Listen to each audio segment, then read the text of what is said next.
want to talk about now forgiving yourself. Forgiving yourself. The experience, the human experience of forgiving yourself. So we were on a topic of forgiveness over the past few weeks where it was kind of like, what is the human experience of not being able to forgive? Mm. Why do we have trouble forgiving others? And so I thought receiving forgiveness might be a nice follow-up. So the question that I have is receiving forgiveness. Have you ever had to receive forgiveness from yourself? Which sounds psychologically dubious, doesn't it? No. Like how do you forgive you? I had, it is interesting you ask that question because I would say within the last week or two, I had one of those epiphanies. Like, I'm not somebody who holds grudges. Okay. I don't hold animosity towards people. Bad things have happened, and I forgive people. Okay. There's not a single person in my life that I have not forgiven, wholly and truly, completely. Yeah. And then it hit me, accept me.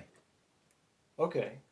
I hold myself to this higher standard where, for some reason I hold a grudge against myself for not making better decisions, for not being a better person, a better dad, a better husband, a better son. Right. Name the list. Right. I still hold on to bitterness because I was not a better person. Bitterness against yourself. Yeah. Okay. Yeah. Okay. So it was like, man, you need to forgive yourself. Yeah. Like, let that go. Yeah. You've asked God for forgiveness. Yeah.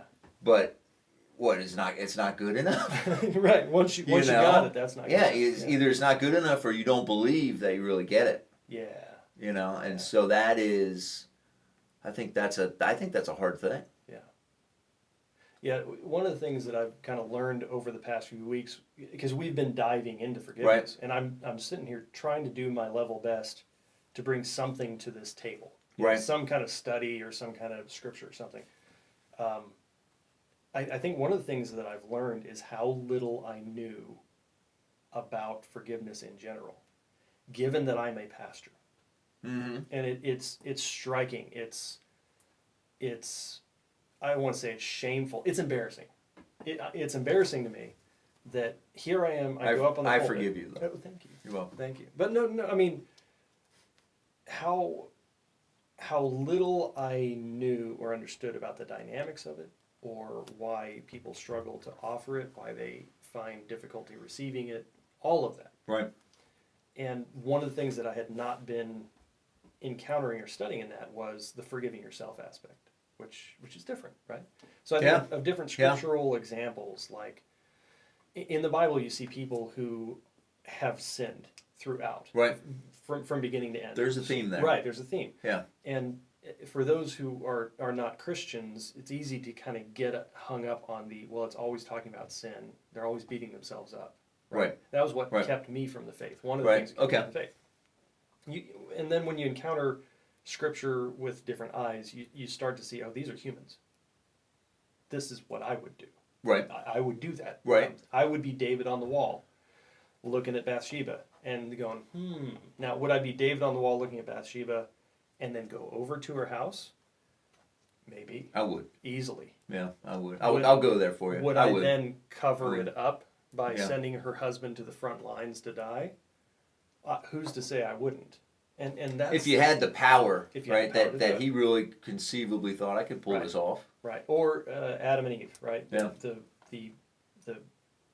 The first story where you have Eve, who is deceived, and she bites, but then you have Adam, who throws away the security and safety of relationship with God, and follows her down the same path, right? Yeah.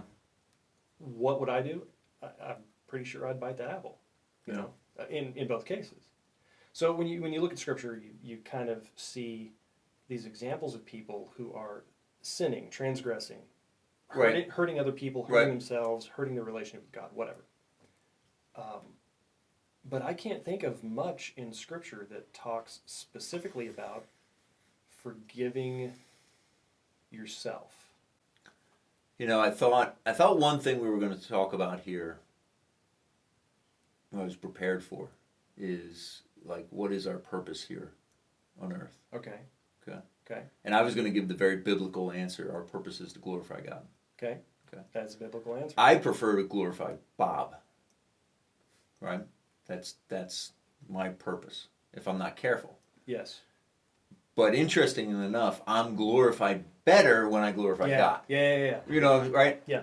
I get all of the happiness and joy by pointing it upwards versus me. Right. When I'm focused on my happiness then you're and joy, chasing an unending. it goes south quickly. Right. And so what my point is, maybe seeking forgiveness from God is the better route to self-forgiveness. So start with the vertical. Yeah. Yeah. Maybe that's the better. Maybe that's why it's never mentioned in the Bible. Forgive yourself. It's seek it from God, which is exponentially better. Right. And if you have a close connection with God and God is within you, then you're kind of forgiving yourself without the explicit language.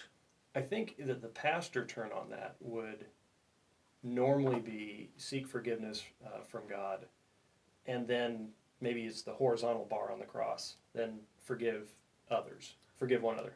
Which is the prayer: forgive us our trespasses as we forgive those who trespass against us. And again, it doesn't say, and help me to forgive myself. But right. I think that can happen. Well, but there is very little. I can't think of anything that says forgive yourself. So here's some phrases that I want to run by you. Okay. Some thoughts. Word association. And beliefs that we have about ourselves. Okay. Okay. God doesn't really care about me. Okay. A thought that just, some would say it's a stronghold. There's a strong phrase, a stronghold. God doesn't really care about me. I am, this is a separate statement. Okay. I am an unlovable or worthless person. Okay. Okay. Okay. So then you got your self-worth.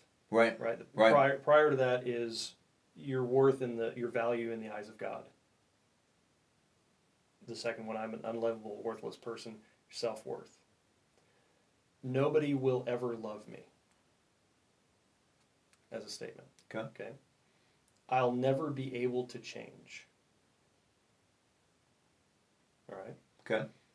I've been a failure all my life.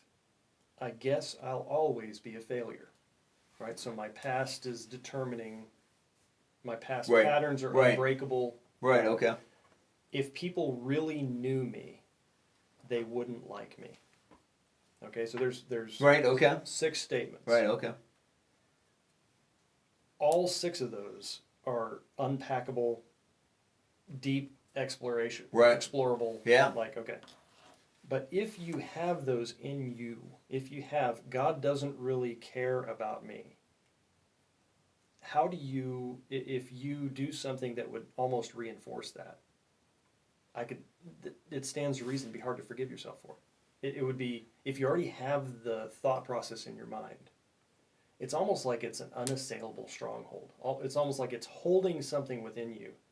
Right, yeah. Then how do you forgive yourself from something that you're either hiding in or is built around your heart? So I'm not looking for an answer there. I'm just saying, when we're talking about forgiving yourself, you got to get at what are you forgiving yourself from? Fyodor Dostoevsky? I don't know. I believe, like a child, that suffering will be healed and made up for. That all the humiliating absurdity of human contradictions will vanish like a pitiful mirage, like the despicable fabrication of the impotent and infinitely small Euclidean mind of man. All right, he goes on a little bit there. That in the world's finale, at the moment of eternal harmony, something so precious will come to pass that it will suffice for all hearts, for the comforting of all resentments, for the atonement of all the crimes of humanity, for all the blood that they've shed, that it will make it not only possible to forgive, but to justify all that has happened. But to justify all that has happened. Right? And so that is a picture of heaven for me, that when we get to heaven, God will explain everything. Now that's not biblical. It doesn't say, but okay. And he's going to show us how every bad thing was in fact purposeful and fit. good. Okay. How it fit. Yeah. everything will have harmony. Yeah. Right? Like a child, I believe that every bad thing will turn good. Mm. Okay? If you have that faith, it's easier to forgive. It's easier to forgive others. It's easier to forgive yourself to say, I'm going to get to a point where this will all make sense. It's all going to make sense. Yeah. And all of my missteps Yeah. were, in fact, proper steps. That event brings me to the event that has already happened. Right. Which is Christ on the cross. And you get into atonement theory, you get Right. into all the different ways of understanding that. But that being a seminal moment in all the universe that brings everything into perspective, that in some way rights all the wrongs somehow. Right. If you can hold on to that, just that possibility seems to loosen up the grip that unforgiveness has on yourselves and others. Yeah. Particularly for me, versus others. It just that this is all part of God's majestic plan. Yeah. You don't understand it, and it looks like you really took some bad steps and hurt some people, but it's all going to come out. And you're not only forgiven, but you're going to see how this all worked for His good. Thank you for coming. This is exactly why. Thank you for having me. This is great.